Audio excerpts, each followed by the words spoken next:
En el episodio de ¿Sabías qué? Hoy vamos a revisar cuál fue ese origen o inspiración para que los ingleses terminaran aceptando en su cultura el consumo del tabaco. Y es que su primera forma de consumo fue la pipa, precisamente inspirada de cómo era que ellos vieron a los nativos de Norteamérica pues consumirlo, y era precisamente con las pipas. Y es que, por ejemplo, el profesor Néstor Uzcategui menciona y resalta la relevancia que tenía la pipa dentro de las sociedades amerindias. Por ejemplo, estaba la famosa pipa de la paz, que ellos denominaban calumet, que estaba hecha con una piedra roja que se llamaba también catlinite.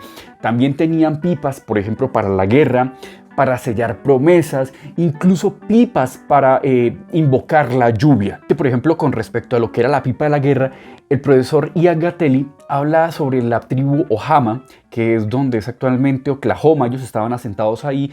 Tenían la pipa de la guerra, que era una pipa muy sencilla realmente, pero la pipa de la paz era una pipa que estaba muy ornamentada, y para ellos prácticamente cada pipa en las tribus representaba como su escudo de armas o su emblema distintivo. Y un poco a manera como de organizar cómo fue el desarrollo de esa civilización amerindia, la cual estuvo asentada en lo que era la parte baja del valle de Mississippi y lo que fue hasta la parte de Nueva York, pues podríamos hablar de tres grandes periodos o periodos relevantes. Por ejemplo, encontramos a los Adena, que fue una tribu que de alguna manera se expandió del 1000 a.C.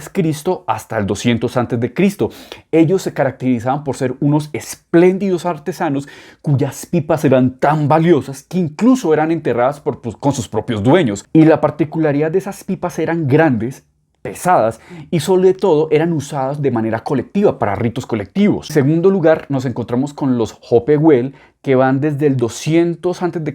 hasta el 500 después de Cristo, y ahí su artesanía en cuanto a las pipas evolucionó a pipas más pequeñas e incluso de uso personal. Y esas pipas por lo general eran elaboradas en formas de humanos o de animales, que finalmente eran sus tótems, con los cuales al momento de fumar la pipa y el tabaco pretendían conectarse con su espíritu guía y entrar en meditación. Por último, podríamos encontrar a la tribu de los Mississippi, que se desarrollaron de entre el 700 después de Cristo hasta el 1500 después de Cristo.